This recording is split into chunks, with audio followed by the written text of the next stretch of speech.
Welcome to today's senior speeches for the class of 2025. Our first speaker today is Cora Holland. Cora will be introduced by her siblings, Owsley and Lilla.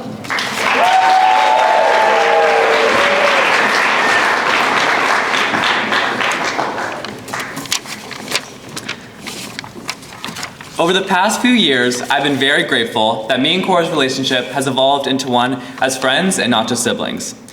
Although I never thought I would admit this, I'll tell you all right now that Cora is one of the coolest people I know. I can't begin to imagine being an only child for 1, let alone 3 years. Cora is always there to humble me or tell me the shirt I ordered was just ugly and there was no vision.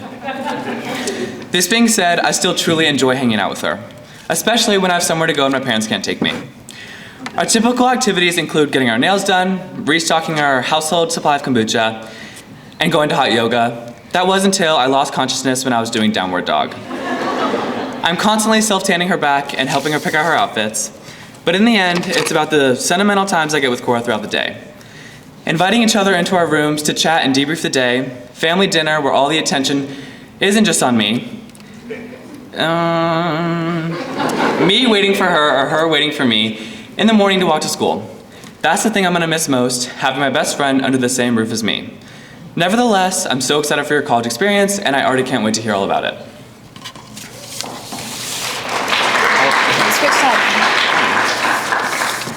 I distinctly recall walking up to my kindergarten teacher and telling her I felt like the only person I should grow up to be was my sister.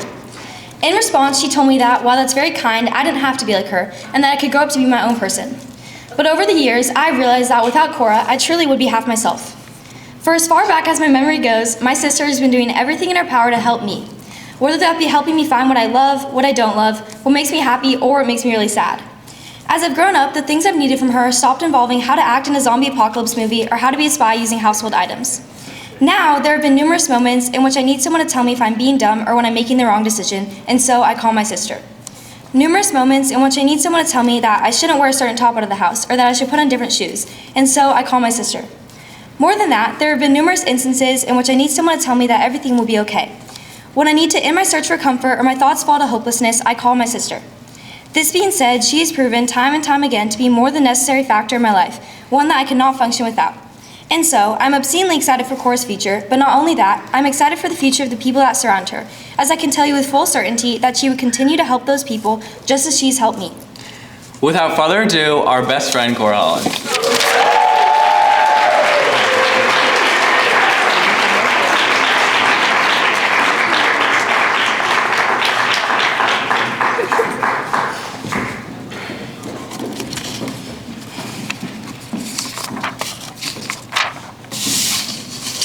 Good morning, everyone.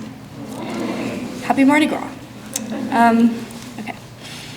I have always slept on the right side of the bed.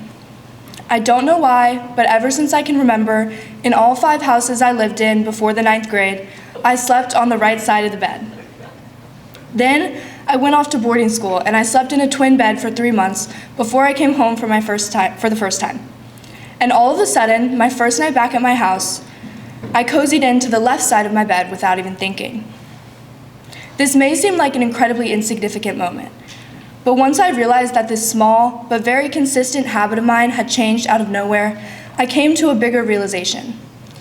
Simply, I'm constantly changing. I know I've changed over long periods of time for certain. I can see this change when I get my 5 years ago today on Snapchat and see a YOLO questionnaire about my love for Liam O'Grady.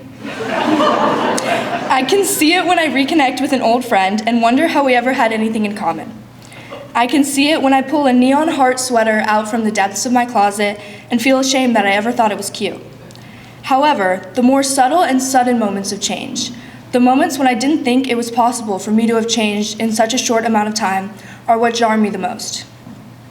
You wouldn't think that you can change that much in little chunks of time, but compounding bits of change is the only thing that can create change over large periods of time. When I came back from school that Thanksgiving 3 years ago, I knew many things about my lifestyle, the people I was with, and my surroundings had changed, but I didn't think that I, as a person, had really changed all that much. For some reason, though, my getting into the left side of the bed that November night let me know for sure that I was a slightly different person. I've now come to realize that it's impossible to do anything ever that won't change you fundamentally at least a little bit. This might seem scary, but I found that you can use this fact to your advantage. Once I realized that every experience I will have, every person I will talk to, even every Instagram reel I will watch, will affect me as a person, I also realized that I can shape the person I will become by being careful with the decisions I make and the experiences I go into. Obviously, this isn't always the case. There will be roadblocks in the hundreds of experiences that you can't possibly control. I went to boarding school hoping to love it and spend 4 years there. However, it turned out to be not like I expected. Although this was something I couldn't have controlled, as there's no way I could have known what my experience would be like, I could control my reaction to the situation.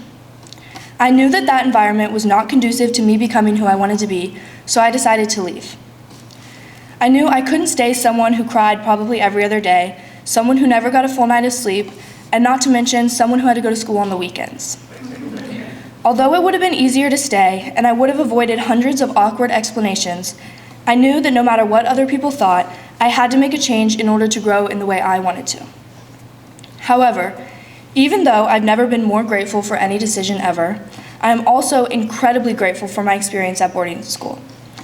I wouldn't trade the things I learned there or the friendships that grew from there for anything. While the positive decisions you make will shape you, the negative experiences you have will probably shape you even more by teaching you what you don't want. What you still can control in these situations is the people you choose, as well as your mentality and perspective. If you stay grateful and know that you will come out of whatever you are going through, you will grow so much, rather than just drowning in self-pity or helplessness. I have had hundreds, probably thousands of experiences that I could not have possibly controlled.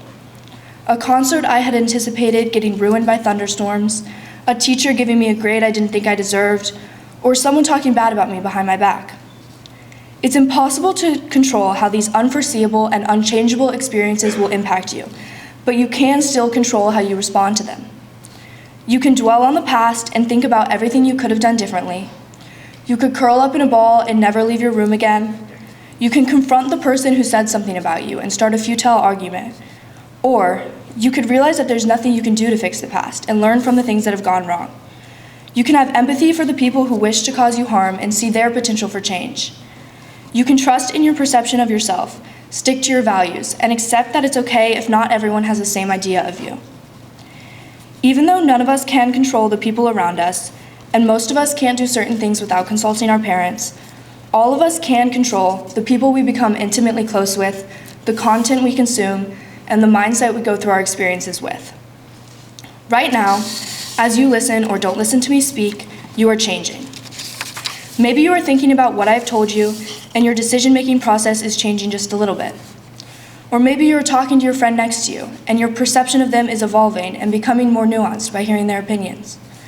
Or maybe you are going over what you studied for your test next class, and your knowledge is solidifying. Maybe you're even asleep, but don't worry, you are still changing. In fact, you are probably changing the most right now. Whether you like it or not, you are changing every second of every day and will continue to change for the rest of your life. You have the power to make all those little changes add up to a big difference that you will be happy with and proud of.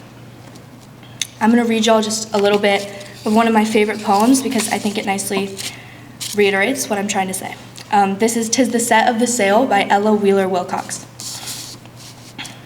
But to every man there openeth a highway and a low, and every mind decideth the way his soul shall go. One ship sails east and another west. By the selfsame winds that blow, 'tis the set of the sails and not the gales that tells the way we go. Like the winds of the sea are the waves of time as we journey along through life, 'tis the set of the soul that determines the goal and not the calm or the strife. So, don't let the calm or the strife decide who you are going to be. Let your soul stay determined and keep becoming the best version of yourself. Figure out what you want out of life and use everything you can control to get there. Thank you.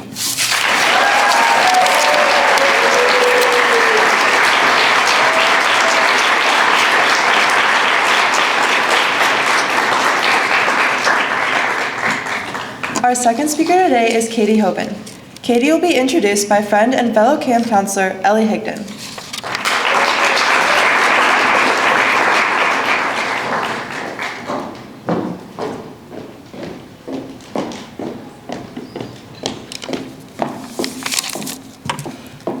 Today, I am here to introduce Catherine Hoban. Katie asked me to write this intro, and I was thrilled to be given a chance to compliment my best friend in front of her peers, delighted even. I hope I can make you guys see her the way I see her, a witty person, a considerate friend, and someone who brings the best out of others. Katie and I met last summer when we worked at Camp Mingo as camp counselors.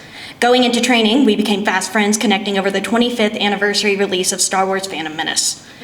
We quickly realized how compatible we were, and clicked so well that other counselors thought that we were lifelong friends even though we had met that week. I learned Katie goes above and beyond for the people and causes she cares for. As a counselor, she made sure each camper felt seen, even if they drove her nuts, which they did. Katie always put others first. For fun, we told our campers we were siblings. Her kids would tell me they could see the family resemblance. Her kids would also tell me how much they cared about her and had fun with her. Keeping the energy up and always being positive in front of campers is a difficult task to do, especially for 22 to 36 hours at a time. Not only was she able to do that, but she flourished while doing so. Katie and I would also have the best time together when we were not hanging out at camp. Whether it be blasting loud Charlie XCX in my Honda Civic driving down the back roads of Brandenburg, or eating a candy salad we made in a plastic Target shopping bag, she would always be the person that I hung out with. She also is one of the funniest people I know. She can make me laugh harder than anyone. She's my go-to person to talk to when I'm sad or stressed because she knows how to make me feel better. Katie is going to college for occupational therapy. I know she will stand out because her personability is a gift. I also know whatever path life has for her, she will thrive. I am so grateful to have her in my life, and I'm so excited to see how she comes into her own in this next chapter of hers. Now let's welcome Katie Hoban to do her senior speech.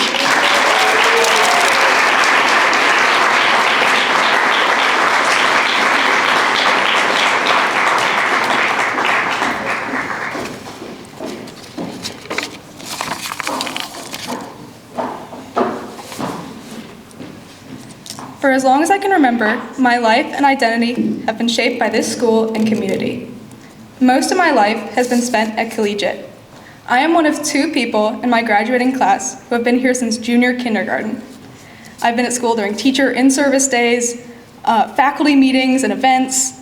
It makes it hard to find an identity for yourself outside of this school or an identity separate from your teacher parent. In lower school, it was weird when I would walk to my mom's classroom at the end of the day and have so many random older kids I didn't know come up to me and just call me Madam Hoban's daughter. That was all they knew me as.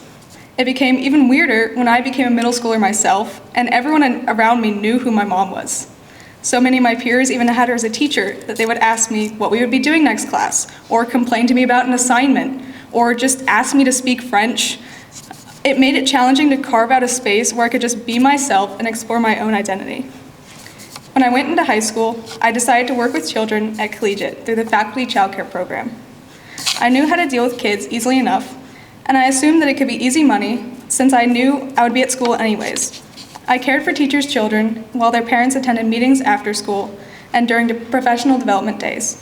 I didn't think much of starting this job because it just seemed like the obvious thing to do. I wanted money, and I was too young for other jobs. However, this job quickly became one of the highlights of my week.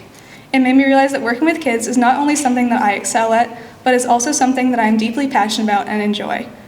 I found my passion in helping children who were in the same position I once was in for so long. I went from being one of the faculty kids stuck after school under the supervision of high schoolers to then being one of those high schoolers.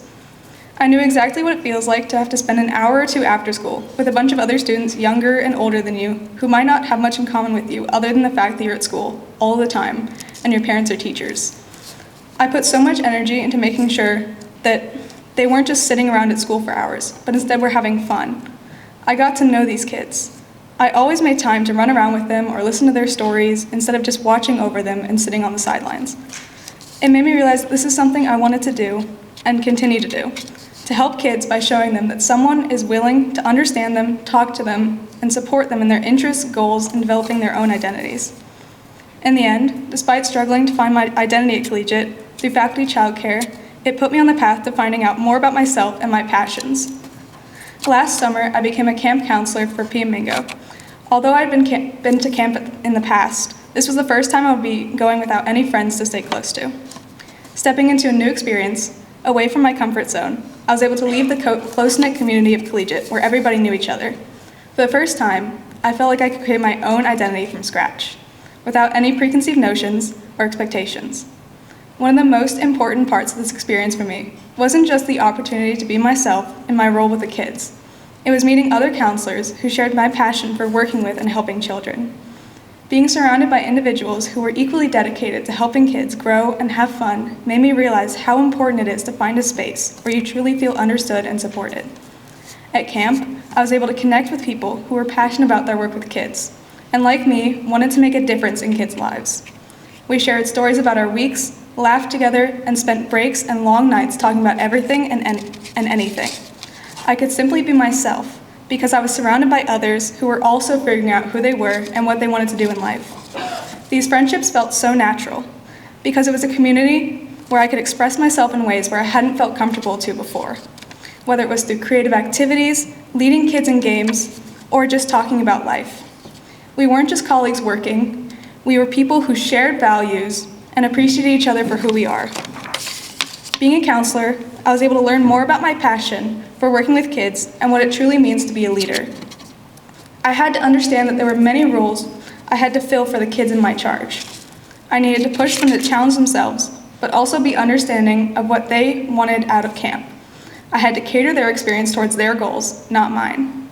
Since there are so many different kinds of children with a variety of personalities and interests, building a relationship with them and understanding them was so important. Working with kids involves empowering individuals, nurturing their skills, and creating a collaborative environment where everyone feels valued and motivated to contribute and work together. Leadership for me is the practice of guiding and inspiring others to achieve their potential through creating an environment that fosters growth and supports people in their goals and passions. I learned to embrace my qualities, which I hadn't realized were so important to me before, like patience, creativity, and the ability to connect with others on a personal level. This experience helped me find parts of myself that I had been too afraid to explore before. While school and my relationship with it and my mom will always be a part of me, I've learned that there's more to who I am outside of a classroom. As you all move forward, remember that it's okay to not have everything figured out. Life is about discovering who you are, trying new things, and growing through both successes and challenges. Don't be afraid to step out of your comfort zone, embrace new experiences, and trust that everything will fall into place. Thank you.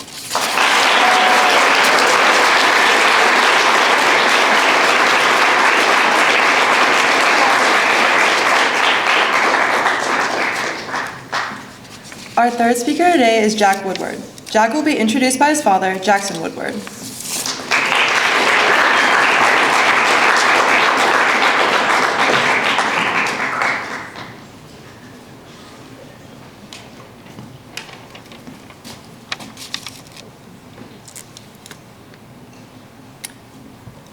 A poet said, "Out of suffering have emerged the strongest souls.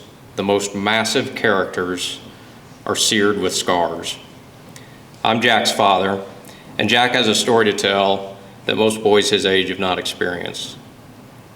Part of human existence involves suffering at different times in one's life, and Jack has endured and persevered through great suffering. Watching your child suffer is hard because you wish you could take it on yourself and relieve their pain, but you can't. But to see Jack's heart remain loving and true makes me a very proud father. He is now getting healthy and on a path back to living a full life. He's a blessing to our family and a testament to perseverance. From the book of James, when your endurance is fully developed, you will be perfect and complete, needing nothing. Jack will tell his story. Please welcome Jack Woodward.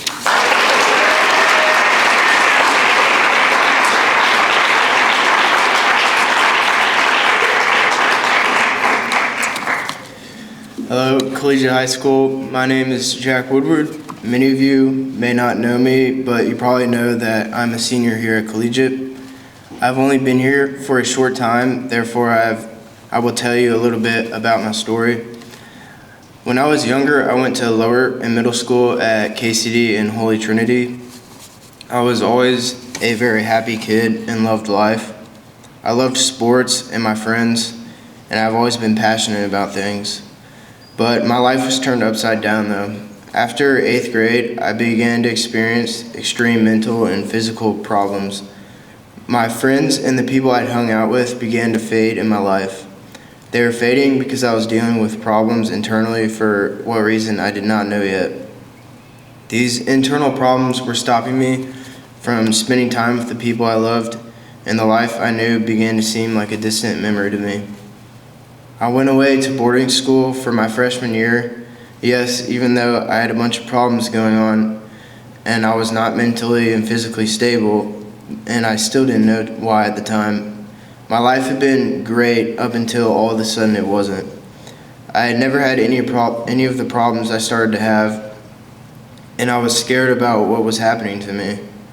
Therefore, boarding school probably was not the best decision for me, and my terrible symptoms continued to worsen, and I was feeling less and less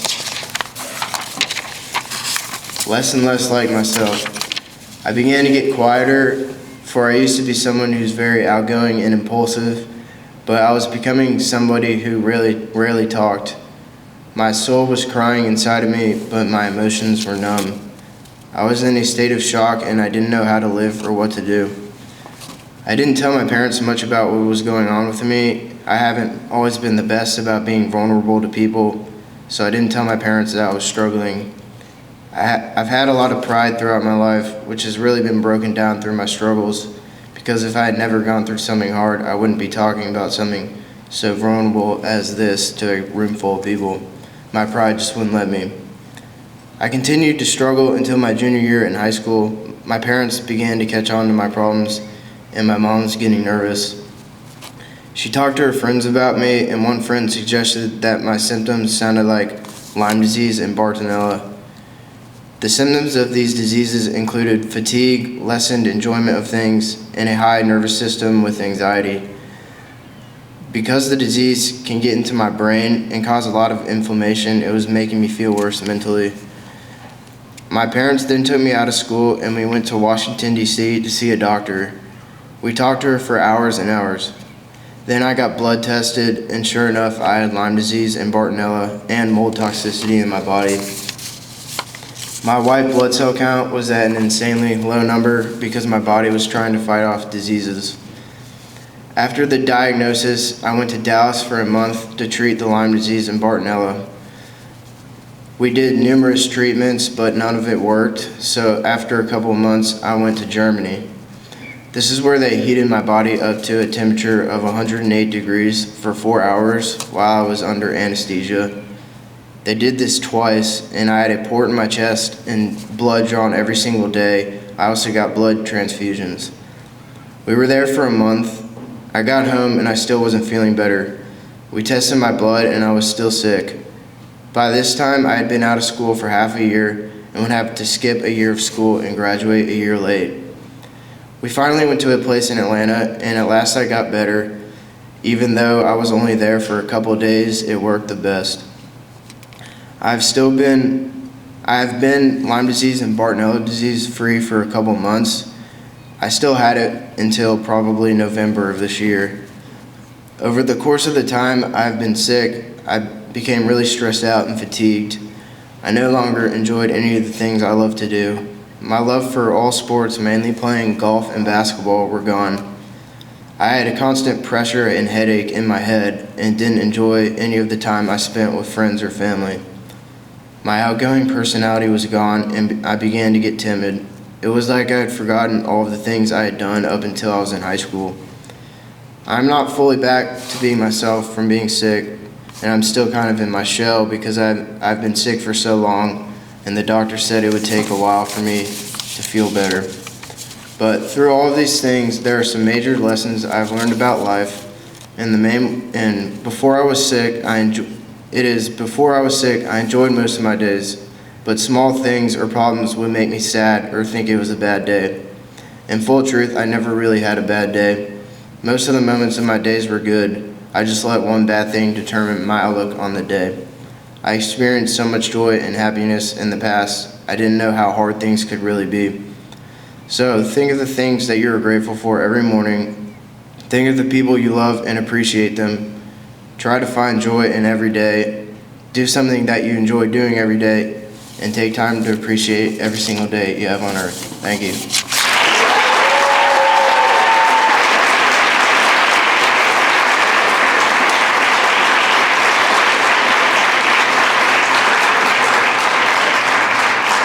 Let's give all of today's speakers one last round of applause.